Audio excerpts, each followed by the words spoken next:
তারপর কি হলো বলো? প্রথম তলায় স্বামীর যোগ্যতা হিসেবে লেখা আছে ভদ্র এবং সুদর্শন। দ্বিতীয় তলায় লেখা আছে ভদ্র, সুদর্শন এবং চাকরিজীবী। তৃতীয় তলায় লেখা আছে ভদ্র, সুদর্শন, চাকরিজীবী এবং শিশুপ্রেমী, মানে শিশুদেরকে ভালোবাসে।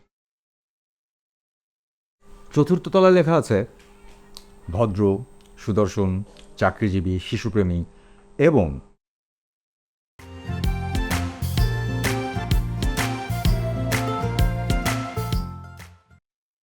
এক নারীতে আসক্ত। পঞ্চম তলায় উঠবো? ওঠো। পঞ্চম তলায় লেখা আছে ভদ্র, সুদর্শন, চাকরিজীবী, এক নারীতে আসক্ত, শিশুপ্রেমী এবং গাড়ি ও বাড়ির মালিক। আর ওপরে উঠবো ষষ্ঠ তলায়? আজকাল দেখি তুই আমার কথার 2% দাম রাখ না। কার কথা নাচস? হ্যাঁ, আমি একটু আসি। ময়না আমার সঙ্গে তর্ক করবি না বলে দিচ্ছি। আম্মা, কি হয়েছে?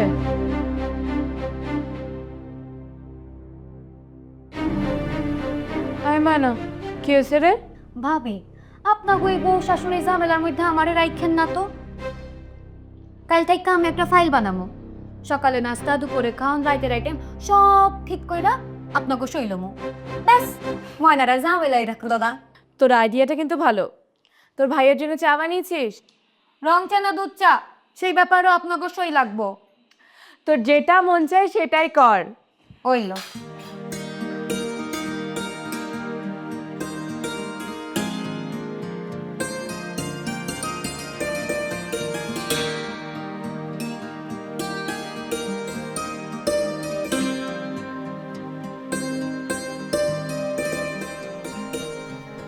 তো খোকা বাবু, নাস্তা দুধ কমপ্লিট? জি, কমপ্লিট। শোনো, ষষ্ঠ তলায় যাব? চলো। এই রে, একটা তো ঝামেলা হয়ে গেল। ঝামেলা? হুম। কি? ষষ্ঠ তলে কি আছে পড়ো না। তোমার তো মন খারাপ হয়ে যাবে। হলে হবে, তুমি পড়ো তো। সিরিয়াসলি? পড়ো। ষষ্ঠ তলায় লেখা আছে দুঃখিত, আপনার জন্য এই পৃথিবীতে স্বামী হিসেবে আর কোনো পুরুষই অবশিষ্ট নেই। কাজেই কোনো পুরুষ দিয়ে আপনাকে আমরা সন্তুষ্ট করতে পারছি না। তুমি আমাকে হঠাৎ এই কথাগুলো কেন শোনালে? কোনো কারণ নেই, এমনি ফেসবুকে পেলাম, ভাবলাম তোমার সাথে বলি। ইন্টারেস্টিং না? আর শোনো, এই গল্পের মোরাল অফ দ্য স্টোরি কি জানো? এটার মোরাল অফ দ্য স্টোরি হচ্ছে কেউ তোমার জীবনে পারফেক্ট হয়ে আসবে না, যে তোমার জীবনে এসেছে সেই পারফেক্ট। তার মানে আমি তোমার জন্য পারফেক্ট না? আরে আরে, আমি আমি এই কথা কখন বললাম? আমি যা বুঝার বুঝে গেছি। দেখো প্লিজ, তুমি রাগ করো না, ছোট্ট একটা বিষয়ে শোনো। এটা ছোট্ট বিষয় না। তুমি ইন্টেনশনালি আমাকে কথাগুলো শোনালে, তাই না? যে আমার জন্য পৃথিবীতে আর কোনো পুরুষ অবশিষ্ট নেই। আমার না কোনো পুরুষকে চাই না। আমি আমি তোমার জীবন থেকে চলে যাব। শোনো,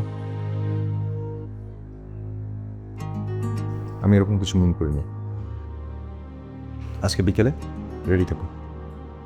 ভেবে বলো। ভেবেই বলছি। প্রমিস? প্রমিস। এখন যাই। ঠিক আছে। বাই।